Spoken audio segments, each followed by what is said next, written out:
الشيطان الرجيم بسم الله الرحمن الرحيم طاسيم تلك آيات الكتاب طاسيم حروف مقطعات تلک آیات الکتاب المبین، یہ آیتیں، یہ مضامین جو آپ صلی اللہ علیہ وسلم پر نازل ہوتے ہیں، یہ واضح کتاب کی آیتیں، لعلک باخع نفسک الا یکونوا مؤمنین، شاید کہ آپ صلی اللہ علیہ وسلم ان کے ایمان نہ لانے کی وجہ سے اپنی جان کو ہی نہ گنوا دیں، اللہ یکونوا مؤمنین، اس بات کے غم کی وجہ سے کہ وہ ایمان نہیں لاتے، اپنی جان کو مشکل میں نہ ڈال دیں۔ ان نشأ ننزل علیہم من السماء آیہ، اگر ہم چاہیں تو ہم نازل کر دیں ان کے اوپر آسمان سے ایسی نشانی، فظلت اعناقهم لها خاضعین، پس ہو جائیں گی ان کے گردنیں اس نشانی کے لیے جھکنے والی، پست ہو جائیں گے ان کے سر۔ وما یأتیہم من ذکر من الرحمن محدث الا کانوا عنہ معرضین، اور نہیں آتی ان کے پاس رحمان کے ذکر سے کوئی نئی نصیحت، رحمان کی نصیحتوں میں سے کوئی نئی نصیحت ان کے پاس نہیں آتی مگر یہ اس سے اعراض کرنے والے ہوتے ہیں، منہ موڑنے والے ہوتے ہیں۔ جو بھی کوئی نصیحت آ جائے، فقد کذبوا فسیأتیہم انباء ما کانوا بہ یستہزئون، پس تحقیق انہوں نے دین حق کو جھٹلا دیا، پس عنقریب ان کے پاس آئے گی وہ خبریں جس کا یہ مذاق کیا کرتے تھے، اللہ کی طرف سے پکڑ، عذاب۔ اولم یروا الی الارض کم انبتنا فیہا من کل زوج کریم، کیا یہ دیکھتے نہیں زمین کی طرف کہ کتنی ہم نے اگائیں اس کے اندر ہر عمدہ چیز، عمدہ قسم کی فصلیں، بوٹیاں۔ ان فی ذالک لآیہ، بے شک اس کے اندر اللہ تعالیٰ کی بہت بڑی نشانی ہے، اللہ کی توحید کی، وحدانیت کی۔ وما کان اکثرهم مؤمنین، اور ان میں سے اکثر لوگ ایمان نہیں لاتے۔ وَإِنَّ رَبَّكَ لَهُوَ الْعَزِيزُ الرَّحِيمُ، اور بے شک آپ کا پروردگار البتہ وہ غالب ہے اور مہربان ہے، رحیم ہے۔ سبحان ربک رب العزت عما یصفون، وسلام علی المرسلین، والحمد للہ رب العالمین۔ اللہم صل علی محمد وعلی آل محمد کما صلیت علی ابراہیم وعلی آل ابراہیم إنك حميد مجيد اللهم بارك على محمد وعلى آل محمد كما باركت على إبراهيم وعلى آل إبراهيم إنك حميد مجيد۔ سورۃ الشعراء کی آیت نمبر 1 سے لے کر آیت نمبر 9 تک تلاوت کی گئی ہے۔ تو اس سے پہلے سورۃ الفرقان مکمل ہوئی ہے اور اب سورۃ الشعراء کا آغاز ہے۔ جب بھی ایک سورہ مبارکہ مکمل ہوتی ہے اور دوسری سورت شروع ہوتی ہے تو ان دونوں کا آپس میں جو تعلق اور ربط اور شروع ہونے والی سورت کا مختصر خلاصہ بیان کیا جاتا ہے۔ چنانچہ سورۃ الفرقان جو اس سے پہلے سورت تھی اس کا اور اس سورۃ الشعراء کا جو ربط اسمی ہے، دو طرح کا ربط ہوتا ہے، ایک اسمی اور ایک معنوی۔ اسمی نام کا ربط، دونوں کا آپس میں نام کا تعلق کیا ہے، اور دوسرا معنوی یعنی مضمون دونوں کا جو بیان ہوا ہے اس کا آپس میں کیا تعلق ہے۔ تو اسمی جو ربط اور تعلق ہے وہ یہ ہے کہ سورۃ شعراء کے اندر اللہ تعالیٰ نے ایک دعویٰ ذکر فرمایا تھا کہ برکت دینے والا صرف کون ہے؟ اللہ ہی ہے۔ اس دعوی تبارک کی وضاحت کے لیے اللہ تعالیٰ نے فرقان نازل فرمایا، اور اب یہاں سورۃ الشعراء کے اندر اللہ بیان فرماتے ہیں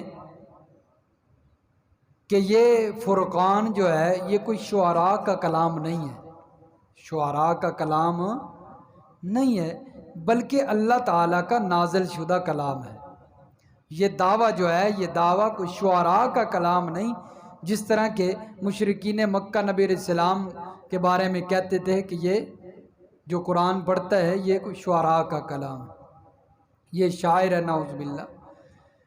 اور اس کا جو ربط معنوی یعنی مضمون کے لحاظ سے جو ربط ہے وہ یہ ہے کہ سورۃ الفرقان کے اندر اللہ تعالیٰ نے دعوی تبارک کی وضاحت کے لیے دلائل عقلیہ کو بڑی تفصیل سے بیان فرمایا ہے، ایسے دلائل جن کا تعلق عقل سے ہوتا ہے۔ اور اب سورۃ الشعراء کے اندر وہاں پر نقلیہ جو دلائل تھے نقلی ان کا ذکر تھا لیکن اجمالی تھا، مختصر تھوڑا سا، لیکن اب سورۃ الشعراء کے اندر اللہ تعالیٰ دلائل نقلیہ کو وضاحت سے بیان فرمائیں گے۔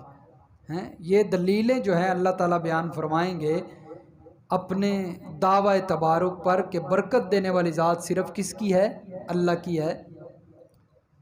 اور اسی طرح سورۃ الفرقان کے اندر اللہ کے نبی صلی اللہ علیہ وسلم پر استہزاء کا بیان تھا، تبھی تو اس کے اندر اللہ تعالیٰ نے نبی علیہ السلام پر ہونے والے اعتراضات کا ذکر فرمایا اور پھر جواب دیا، کیونکہ مشرکین مانتے نہیں تھے، الٹا مذاق بناتے تھے۔ اب سورۃ الشعراء کے اندر اللہ تعالیٰ اپنے نبی کو تسلی دے رہے ہیں، کیونکہ جب مذاق بنایا جاتا ہے دل دکھتا ہے، پھر اس کے بعد کیا دی جاتی ہے؟ اگلے کو تسلی دی جاتی ہے، کوئی مسئلہ نہیں، پہلے نبیوں کے ساتھ بھی ایسا ہوتا رہا ہے، آپ پریشان کیوں ہوتے ہیں؟ مذاق بنانے والے ہلاک ہو جائیں گے، اللہ عزتیں آپ کو دیں گے۔ تو یہ تسلی سورہ مبارکہ میں دی جائے گی۔ اور اس سورہ مبارکہ کے اندر چند جو چیزیں بیان ہوئی ہیں، باقی پورے قرآن میں جو بیان نہیں ہوئی وہ چند چیزیں بھی سماعت کر لیں۔ ایک تو یہ ہے کہ اس سورہ مبارکہ کے اندر حضرت ابراہیم علیہ السلام کا قوم کو جواب کہ تمہارے معبود سمیع نافع ضار نہیں ہیں، جن کی تم عبادت کرتے ہو وہ نفع نقصان کے مالک نہیں ہیں، یہ حضرت ابراہیم علیہ السلام نے اپنی قوم کو جواب دیا تھا، تو یہ سورہ مبارکہ میں سورۃ الشعراء میں آئے گا، آیت نمبر 73-74 میں۔ اور اسی طرح اس سورہ مبارکہ کے اندر جو ایک چیز بیان ہوئی ہے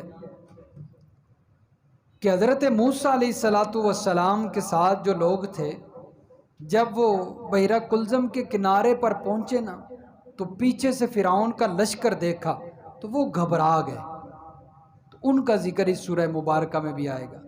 اور اسی طرح اس سورہ مبارکہ کے اندر فرعون کی ہلاکت کے بعد، جس وقت اللہ نے فرعون کو ہلاک کر دیا، اس کے بعد ان کی جو چیزیں تھیں، سارے سامان مال کا اللہ تعالیٰ نے خصوصی طور پر جو بنی اسرائیل کو وارث بنا دیا تھا، اس کا بھی ذکر اس صورت میں آئے گا۔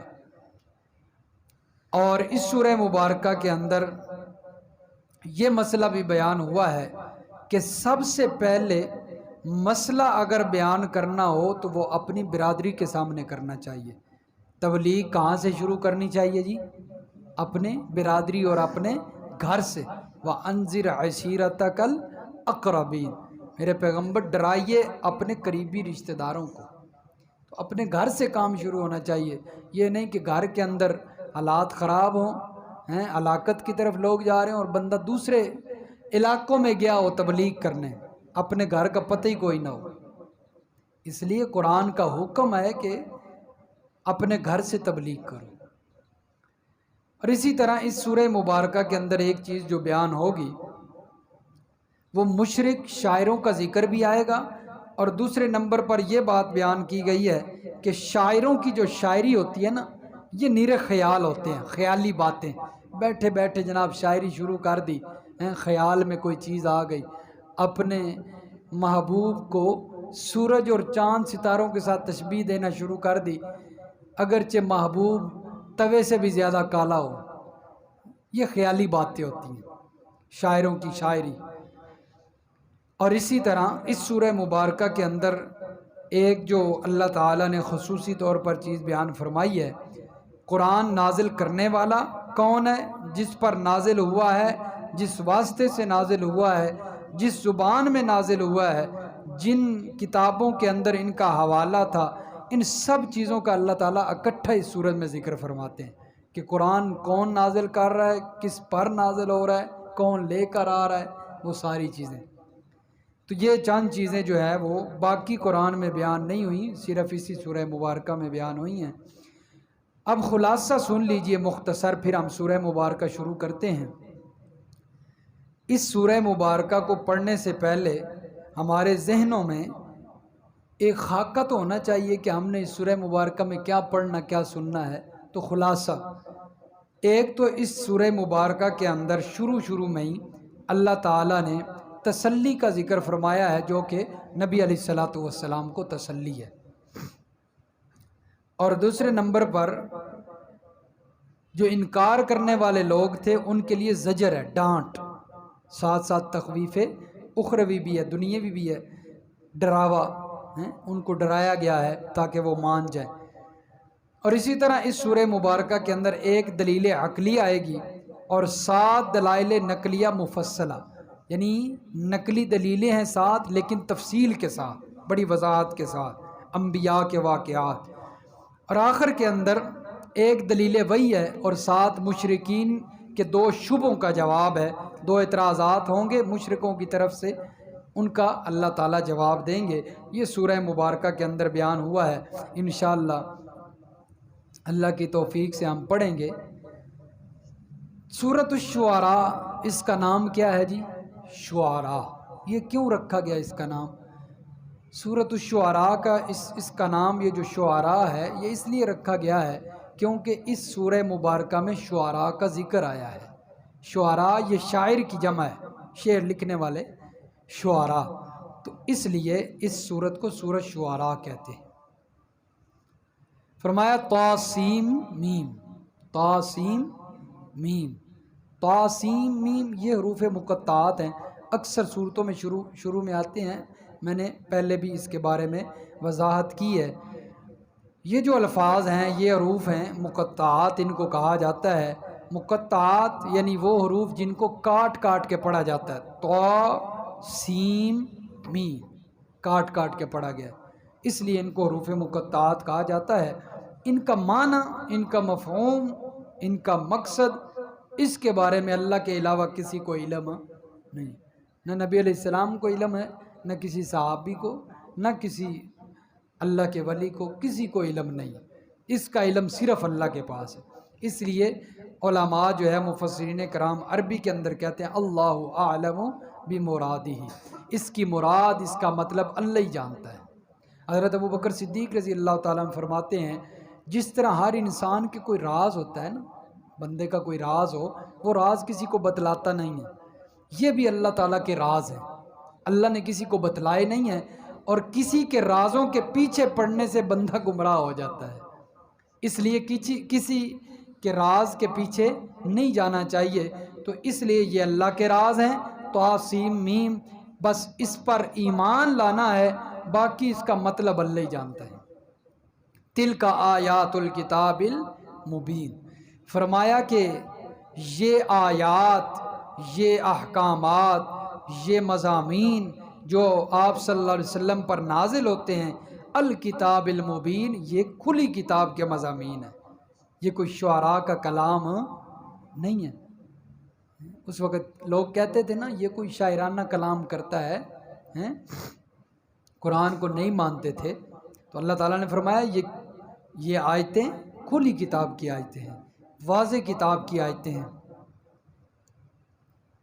شاعری یہ تو عام انسانوں کا مشغلہ ہوتا ہے، نبی کا یہ مشغلہ نہیں ہوتا، بلکہ قرآن نے تو کہا ہے کہ شاعری جو ہے یہ نبی کے لائق ہی نہیں، شاعری نبی کے لائق نہیں ہے۔ جیسا کہ دیکھیں، حوالہ دیکھ لیں جی، سورت یاسین ہے، سورت یاسین، اور اس کی آیت نمبر جی 69، آیت نمبر 69 سورت یاسین کی۔ میرے پاس صفحہ تو اب 402 آ رہا ہے، اگر کوئی حوالہ جلدی جلدی نکال کے صفحہ بتا دے جی۔ سورت یاسین پارہ نمبر 23 ہے جی، پارہ نمبر 23، آیت نمبر 69۔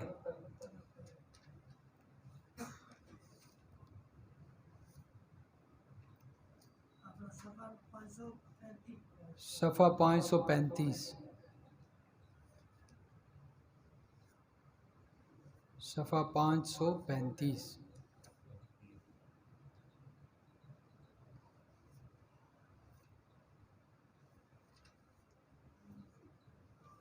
نکلا ہے جی؟ فرمایا وَمَا عَلَّمْنَاهُ الشِّعْرَ وَمَا يَنبَغِي لَهُ، اور ہم نے آپ کو شاعری کا علم نہیں دیا، وَمَا يَنبَغِي لَهُ، علم دینا تو دور کی بات ہے، شاعری آپ کے شایان شان ہی نہیں ہے، آپ کے مناسب ہی نہیں ہے کہ آپ شاعری کریں۔ مناسب ہوتا تو علم دیتے نا اللہ، میرے پیغمبر آپ کے شایان شان ہی نہیں کوئی چیز۔ ان هو الا ذکر و قرآن مبین، نہیں ہے یہ مگر ذکر اور نصیحت اور واضح قرآن ہے، واضح آسمانی کتاب ہے۔ یہ قرآن کوئی شاعر کا کلام نہیں ہے، بلکہ واضح آسمانی کتاب ہے۔ تو اس لیے یہ شاعری جو ہے نبی علیہ السلام کے شایان شان ہی نہیں تھی، اس لیے اللہ فرماتے ہیں تلک آیات الکتاب المبین، یہ آیتیں، یہ احکامات شاعرانہ نہیں ہیں، بلکہ واضح مبین، واضح کلام، واضح کتاب کے احکامات ہیں۔ کتاب المبین، بعض صورتوں کی شروع میں کتاب الحکیم بھی آتا ہے، یہاں پر آیا نا کتاب المبین، بعض صورتوں کی شروع میں کتاب الحکیم بھی آتا ہے، ان میں فرق کیا ہے؟ حضرت شیخ القرآن مولانا غلام اللہ خان رحمہ اللہ راولپنڈی والے، وہ فرمایا کرتے تھے جن صورتوں کے شروع میں کتاب مبین آتا ہے، جس طرح کی صورت کے شروع میں آیا ہے، تو ایسی صورتوں کے اندر اللہ تعالیٰ واقعات بیان فرماتے ہیں، نبیوں کے واقعات، گزشتہ قوموں کے واقعات ہیں، اور جن صورتوں کے شروع کے اندر کتاب حکیم آتا ہے، حکمت والی کتاب، حکیم ذات کی کتاب، تو ان صورتوں کے اندر اللہ تعالیٰ حکیمانہ باتیں یعنی عقلی دلائل بیان فرماتے ہیں۔ کتاب مبین والی صورتوں میں نقلی دلائل، واقعات، اور کتاب حکیم والی صورتوں کے اندر عقلی دلائل جن کا تعلق عقل سے ہوتا ہے۔ یہ ایک حضرت شیخ کی بات تھی جو میں نے آپ کے سامنے عرض کر دی ہے اور ایک فرق بیان کیا۔ فرمایا لعلک باخع نفسک الا یکونوا مؤمنین، یہ تسلی ہے میرے پیغمبر کو۔ اللہ کے پیغمبر لوگوں کو دعوت دیتے، لوگ مانتے نہیں، جس طرح کہ آج ہم لوگوں کو دعوت دیتے ہیں بھائی قرآن کے لیے بیٹھ جایا کرو، نماز کے بعد 15-20 منٹ آدھا گھنٹہ قرآن کے لیے وقت دے دیا کرو، لوگ بھاگنے کی کوشش کرتے ہیں۔ اسی طرح اللہ کے پیغمبر بھی دعوت دیتے، لوگ وہاں سے بھاگتے، اللہ کے پیغمبر کی بات نہ سنتے۔ تو اللہ کے پیغمبر کو غم ہوتا، دل کے اندر تکلیف ہوتی، تو اللہ تعالیٰ نے تسلی دی، میرے پیغمبر لعلک باخع نفسک الا یکونوا مؤمنین، ان کے ایمان نہ لانے کی وجہ سے میرے پیغمبر آپ اتنے غمگین نہ ہوں کہ آپ اپنی جان ہی کھو بیٹھیں، کہیں آپ کی جان ہی نہ چلی جائے، اتنے غمگین نہ ہوں میرے پیغمبر۔ سورۃ الکہف کے اندر بھی اللہ تعالیٰ نے یہ تسلی دی ہے، ہم پڑھ آئے ہیں، میں دوبارہ حوالہ دکھا دوں۔ سورۃ الکہف بالکل شروع نکال لیں جی، سورۃ الکہف 15واں پارہ ہے، اور سورۃ الکہف کی آیت نمبر 6 ہے جی۔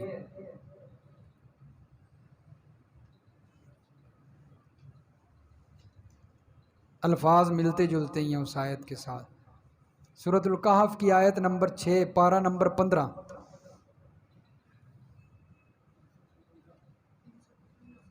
355 صفحہ 355 جی، آیت 6۔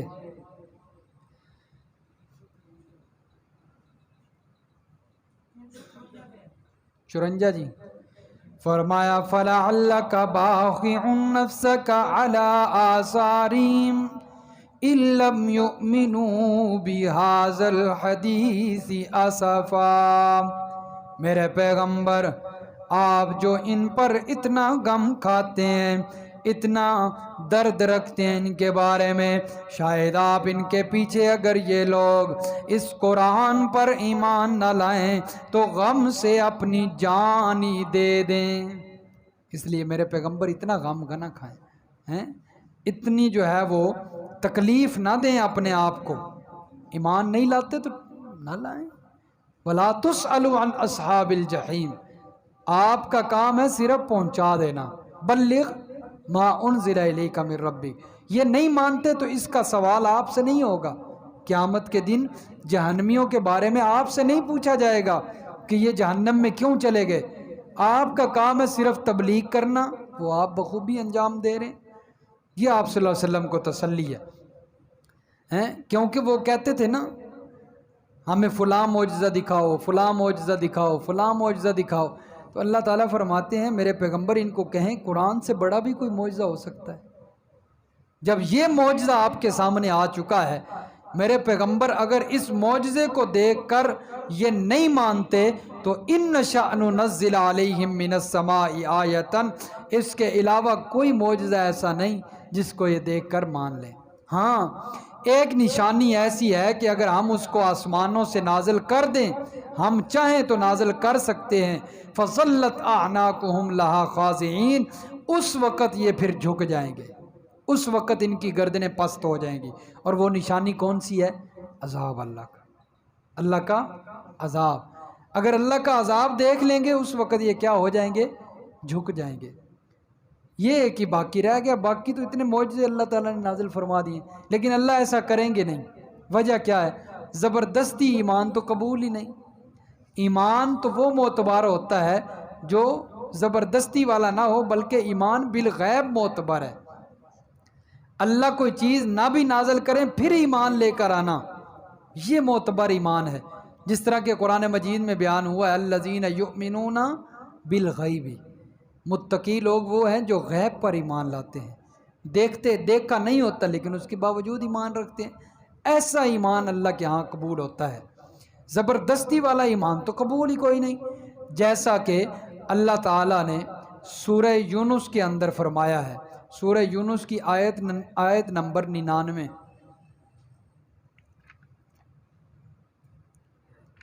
پارہ نمبر 11، آیت نمبر سورت یونس کی 99، 9۔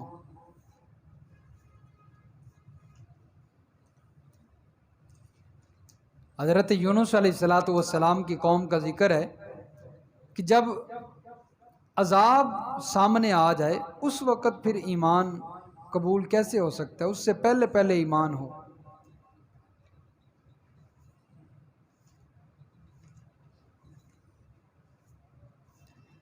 اگر اللہ چاہے تو سب کو ایمان والا بنا سکتا ہے زبردستی، لیکن زبردستی ایمان قبول نہیں ہے۔ جی صفحہ 265، سورت یونس آیت نمبر 99، اللہ خود فرما رہے ہیں وَلَوْ شَاءَ رَبُّكَ لَآمَنَ مَنْ فِي الْأَرْضِ كُلُّهُمْ جَمِيعًا، اور اگر اللہ چاہتے، تیرا پروردگار چاہتا تو البتہ ایمان لے آتے جتنے بھی زمین کے اندر، روئے زمین پر جتنے بھی لوگ ہیں سب ایمان لے آتے اگر اللہ چاہتے۔ زبردستی ایمان ہے۔ أَفَأَنْتَ تُكْرِهُ النَّاسَ حَتَّى يَكُونُوا مُؤْمِنِينَ، کیا آپ لوگوں کو مجبور کر سکتے ہیں یہاں تک کہ وہ ایمان لے آئیں؟ کیا آپ لوگوں کو مجبور کر سکتے ہیں میرے پیغمبر کہ وہ ایمان لے آئیں؟ مجبوری والا تو ایمان قبول ہی نہیں۔ اگر اللہ چاہتے تو اللہ خود جو ہے وہ سب کو ایمان والا بنا سکتے تھے، لیکن پھر امتحان ختم ہو جاتا۔ دارالامتحان ہے نا دنیا کا جو امتحان ہے وہ ختم ہو جاتا اگر زبردستی سب کو ایمان والا بنا دیا جائے۔ اس لیے اللہ نے اختیار دیا ہے، لیکن ہاں اللہ تعالیٰ نے اختیار دینے کے بعد ہر طرح کے دلائل پیش کر دیے ہیں، آسانیاں پیدا کر دی ہیں۔ اللہ نے نبیوں کو بھی بھیج دیا، اللہ نے کتابیں بھی بھیج دیں، راستہ بھی بتلا دیا، یہ ٹھیک ہے، یہ صراط مستقیم ہے، یہ غلط رستہ ہے، یہ رحمان کا رستہ ہے، یہ شیطان کا رستہ ہے۔ اللہ تعالیٰ نے سارا کچھ واضح کر دیا ہے، اختیار بندوں کو دیا ہے۔ اب جی چاہے رحمان کے رستے پر چل پڑو، جی چاہے تو شیطان کے رستے پر چل پڑو۔ زبردستی والا ایمان تو لا اکراہ فی الدین، دین کے اندر تو زبردستی ہے ہی نہیں۔ اس لیے اللہ فرماتے ہیں میرے پیغمبر ہم نے جتنی بھی نصیحت کے باتیں نازل فرمائی ہیں الا کانوا عنہ معرضین، ان کو یہ ٹھکرانے والے ہی تھے، منہ موڑنے والے تھے۔ الا کانوا عنہ معرضین، اللہ تعالیٰ نے یہاں پر جو لفظ ارشاد فرمایا ہے الا کانوا عنہ معرضین، مگر تھے وہ اس سے اعراض کرنے والے، منہ موڑنے والے۔ یہ اللہ نے نہیں فرمایا کہ الا اعرضوا عنہ، کہ جتنی بھی ہم نے نصیحتیں نازل کی ہیں ان سے وہ منہ موڑ لیتے تھے یا وہ منہ موڑ لیتے، یہ اللہ نے نہیں فرمایا، بلکہ فرمایا منہ موڑنے والے ہیں۔ اس کے اندر مسلسل اعراض کا بیان ہے۔ اللہ کہنا یہ چاہتے ہیں کہ کبھی ایسا نہیں ہوا کہ انہوں نے کوئی بات مان لی ہو، بلکہ انہوں نے مسلسل اعراض ہی کیا ہے، مسلسل انہوں نے منہ ہی موڑا ہے، کبھی انہوں نے بات نہیں مانی۔ اس لیے اللہ نے فرمایا الا کانوا عنہ معرضین، فرمایا فقد کذبوا فسیأتیہم انباء ما کانوا بہ یستہزئون۔ یہ اب تخویف ہے، زجر ہے، لوگوں نے جھٹلایا، پس ان قریب ان کے پاس وہ خبریں آئیں گی جن کا وہ استہزاء کیا کرتے تھے، جن کا وہ مذاق بنایا کرتے تھے، یعنی اللہ کا عذاب۔ اس سے مراد مفسرین فرماتے ہیں اس خبر سے مراد یا تو خبر ہے جنگ بدر، جنگ بدر آئی اور سارے مشرکین ذلیل ہو کر رہ گئے، کتنے بڑے بڑے سردار مارے گئے ہیں میدان بدر کے اندر، یا پھر اس سے مراد ہے آخرت کا عذاب۔ یعنی اگر یہ دنیا کے اندر قرآن کو جھٹلاتے ہیں، مذاق بناتے ہیں نبی کا، قرآن کا، اللہ کی آیتوں کا، تو قیامت کے دن اللہ تعالیٰ اس استہزاء کی وجہ سے انہیں عذاب دیں گے، یہ مراد ہے۔ تو یہ زجر ہے۔ فرمایا اولم یروا الی الارض کم انبتنا فیہا من کل زوج کریم، یہ دیکھیں دلیل عقلی آئی ہے اللہ تعالیٰ کی وحدانیت پر، دلیل عقلی۔ کیا یہ زمین کی طرف نہیں دیکھتے کہ کتنی چیزیں ہم نے اگا دی ہیں، طرح طرح کی مختلف فصلیں، مختلف نباتات، مختلف قسم کے پھل ہیں، مختلف قسم کی جڑی بوٹیاں، کتنی اللہ تعالیٰ نے چیزیں اگائی ہیں زمین سے۔ یہ اللہ تعالیٰ کی وحدانیت پر دلیل نہیں ہے؟ پانی ایک ہی آتا ہے آسمانوں سے، ایسا ہے کہ نہیں؟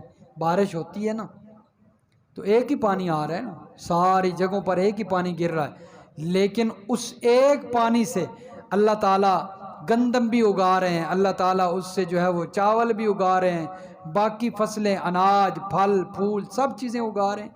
یہ اللہ کی وحدانیت پر دلیل نہیں ہے؟ ان کو سمجھ نہیں آتی ہیں؟ ایک ہی پانی سے مختلف چیزیں، مختلف ذائقے، مختلف رنگ و شکل و صورت ہیں، مختلف خوشبوئیں، سبحان اللہ۔ اللہ فرماتے ہیں ان فی ذالک لآیہ، اس کے اندر اللہ تعالیٰ کی بڑی نشانیاں ہیں، اگر کوئی سمجھنے والا ہو تو، غور و فکر کرنے والا ہو۔ لیکن اللہ تعالیٰ شکوہ کرتے ہیں وما کان اکثرهم مؤمنین، ان میں سے اکثر ایمان نہیں لاتے، اکثر ایمان نہیں لاتے۔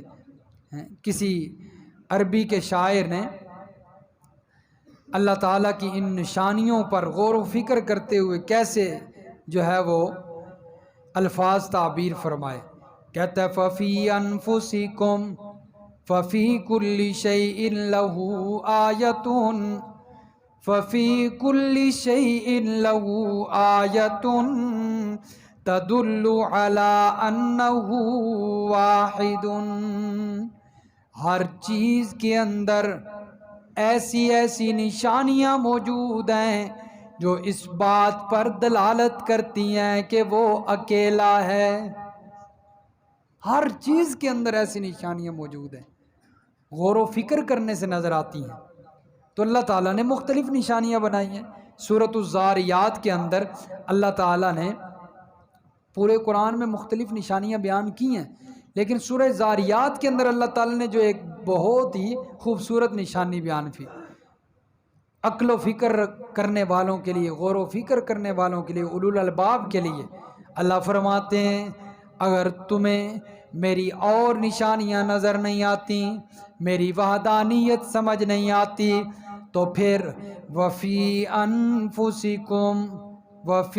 انفسکم افلا تبصرون، یہ جو تمہارا وجود ہے اپنی ذات کے اندر غور و فکر کیا کرو، اگر اپنی ذات کے اندر غور و فکر کرو گے تب بھی میں تمہیں تنہا نظر آؤں گا۔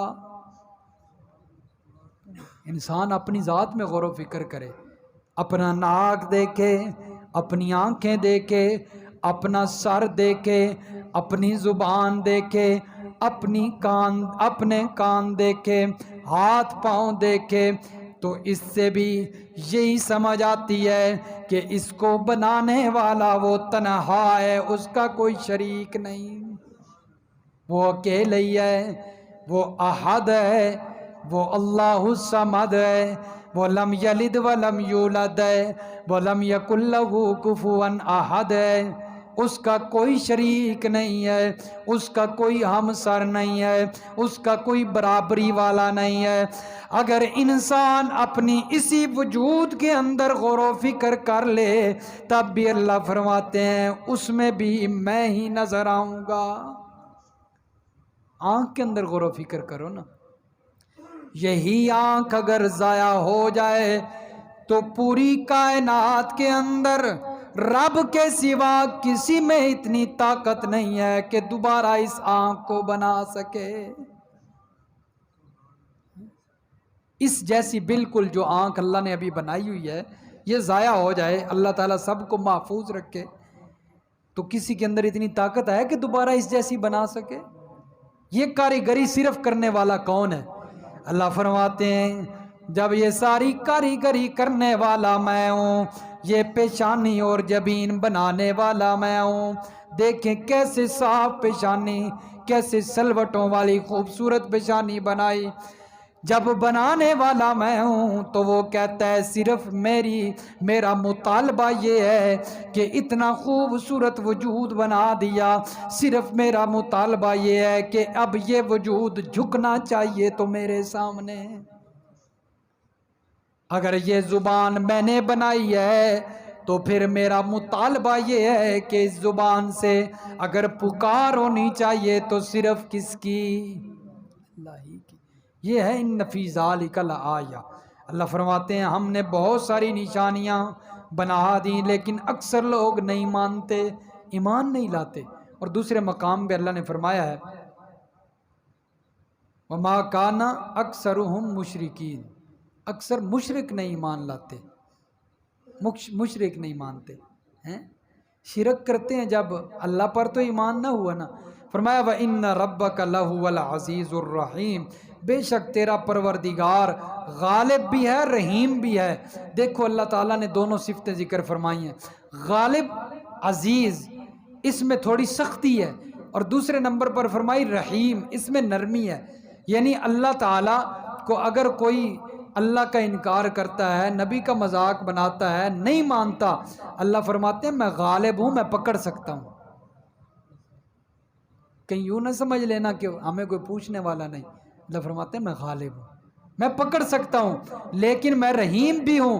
اگر کوئی نافرمانیاں کر کے توبہ کر لیتا ہے، اللہ فرماتے ہیں میں اسے بخش بھی دیتا ہوں۔ وَإِنَّ رَبَّكَ لَهُوَ الْعَزِيزُ الرَّحِيمُ۔ اللہ سمجھ نصیب فرمائے، عمل کی توفیق عطا فرمائے جی۔